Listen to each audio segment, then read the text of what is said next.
Olá, tudo bem? De volta para mais uma aula aqui no Educalive.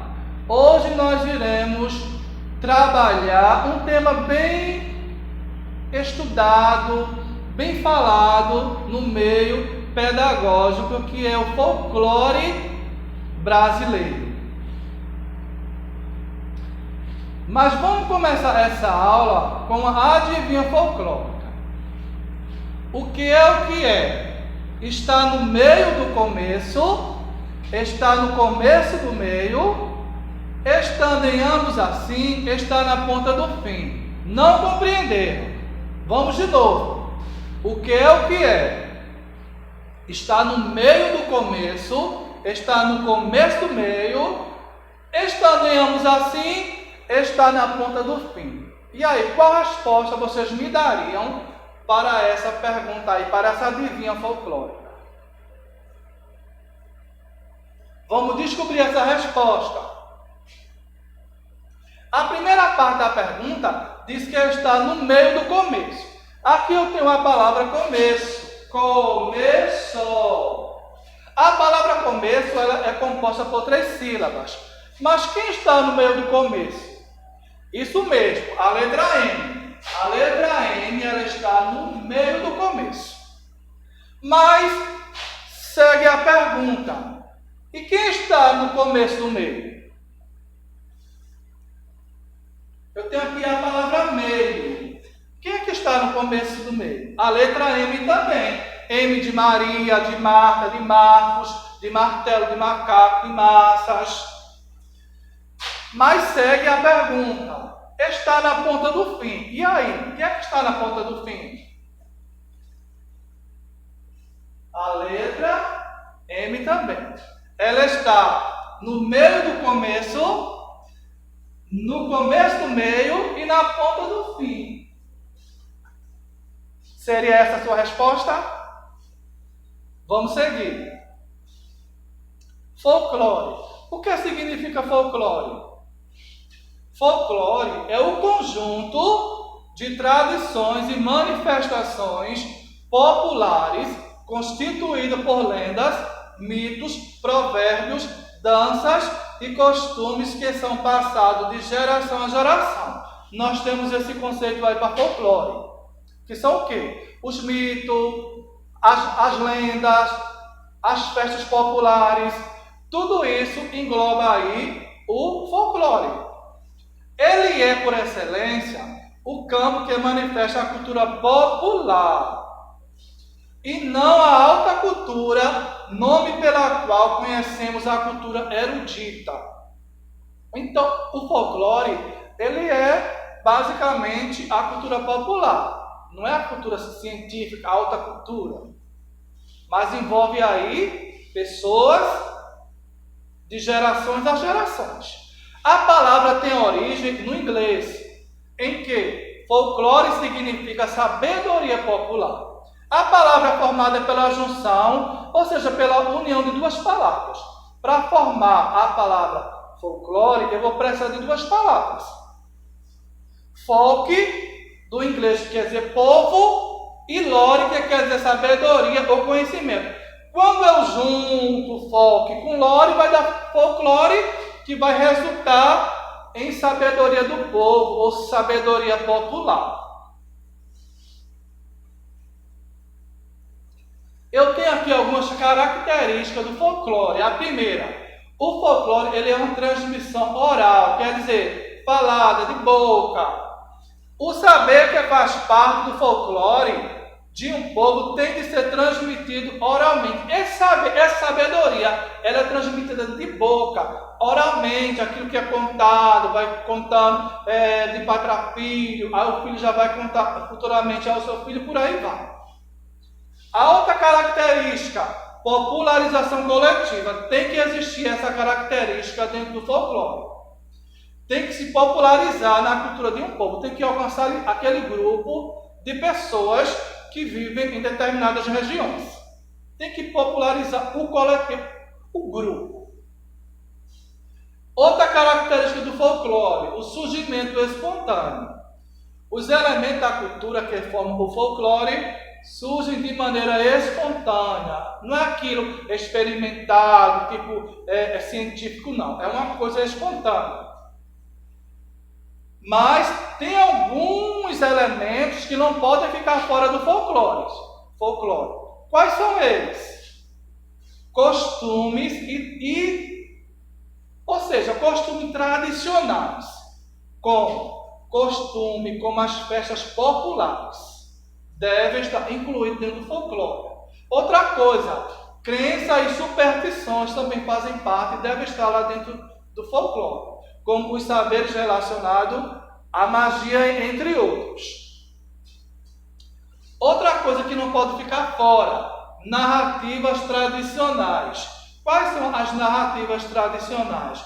Quando nós falamos de narrativas, falamos sobre aquilo que é contado, como os contos que são contados, os mitos e as lendas populares, que são narrativas tradicionais que vai passando de geração a geração. Outra coisa que deve fazer parte do folclore é a linguagem popular. Dialetos falados e os jargões populares. Não exige tanto aquelas regras gramaticais. É uma coisa mais espontânea, mais falada. O folclore simboliza a cultura popular e apresenta grande importância na identidade de um povo, de uma nação. Cada nação ela tem o seu folclore. O folclore do Brasil é um, do Japão é outro. Então, cada país ele tem o seu folclore. Isso faz com que aquela nação, aquele grupo, ele seja identificado através daquele folclore. É uma das identidades.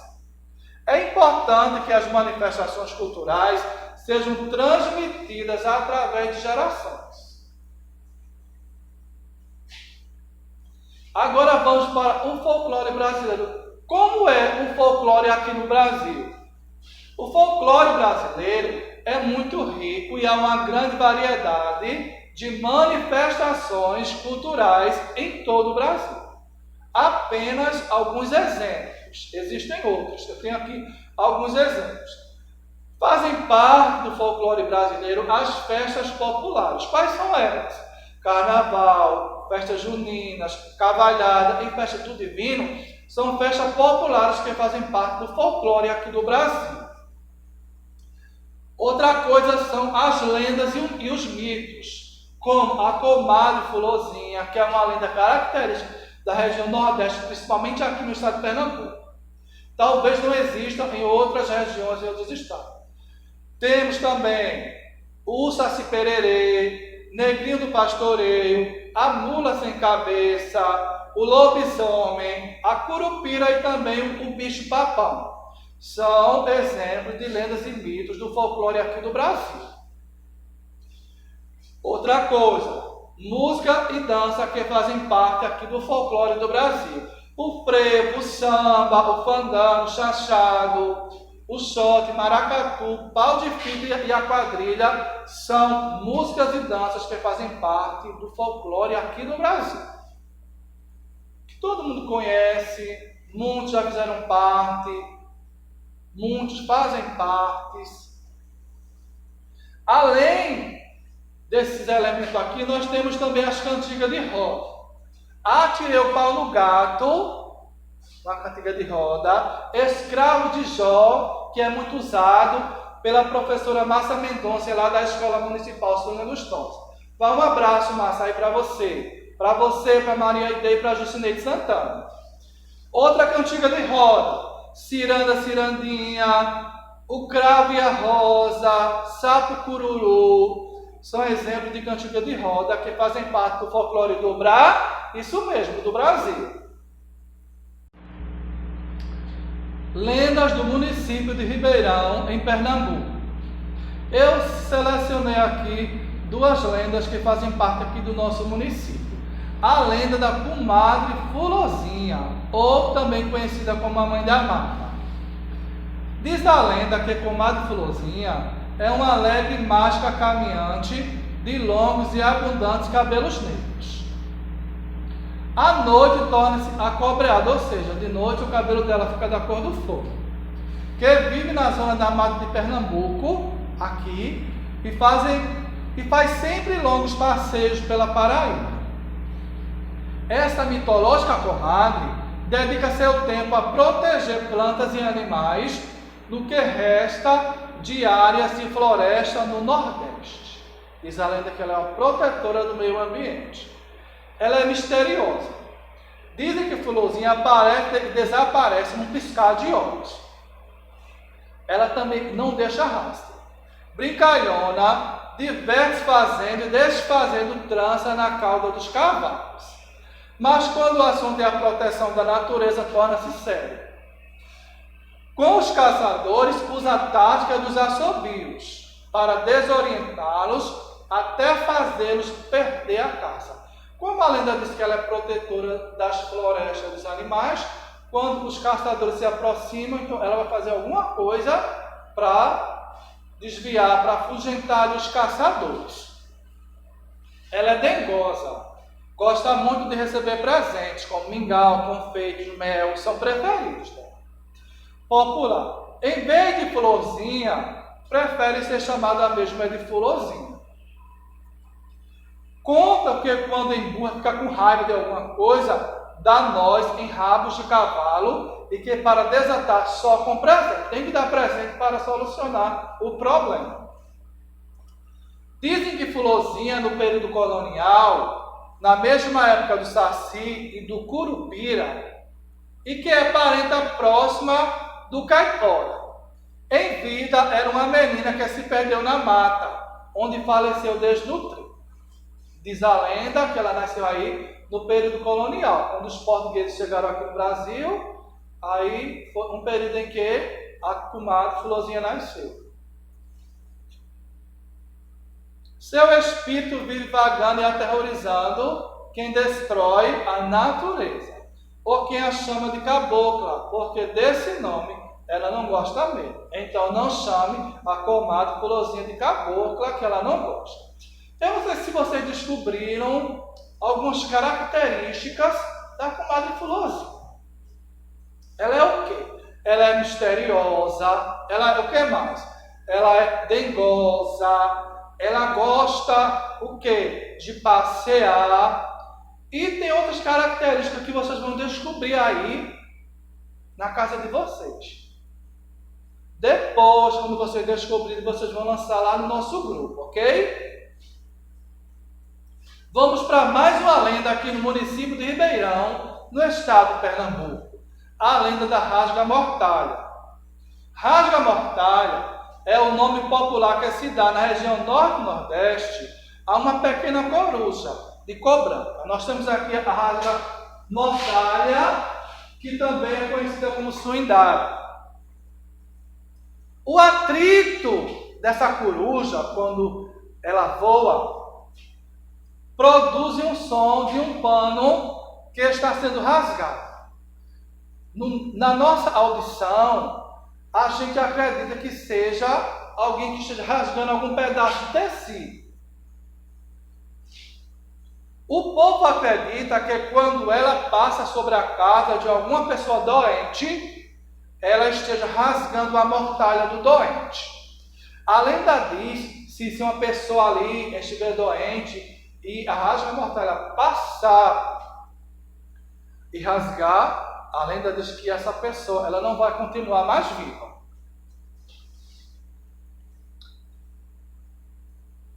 Ela esteja rasgando a mortalha doente, que assim está prestes a morrer. A rasga-mortalha só sai na boca da noite. É uma ave que ela não prefere o dia. O negócio dela é a noite. Ok? É uma lenda aqui do nosso município que muitas pessoas acreditam que faz parte basicamente do nosso folclore. Segue uma atividade. Na primeira parte, nós iremos fazer, ou seja, vocês vão fazer em casa, essa atividade que começa com as adivinhas folclóricas. A primeira questão, complete. Letra A. Tenho cabeça e dentes, mas não sou gente. Eu sou o... Vocês vão completar aí o espaço, está em branco. B. Cai em pé e corre deitada. É a... C. Tem asa e não voa. É a... Esse espaço vocês vão completar com esses elementos que estão faltando. Na segunda questão, ligue ou corresponda as palavras aos desenhos. Na primeira coluna aqui nós temos alguns desenhos que vocês vão relacionar com a palavra que está na coluna do meio. E assim por diante. Na terceira questão nós temos um caça-palavras. Eu tenho aqui alguns elementos que fazem parte do folclore do Brasil, como a cuca, o boto, o saci e a arara. Vocês vão procurarem essas palavras dentro do caso. Ok? 3 questões que vocês vão responder aí em casa. Desde já eu agradeço mais uma vez a atenção de vocês. Um forte abraço virtual. Que Deus abençoe a sua vida. E até a próxima aula.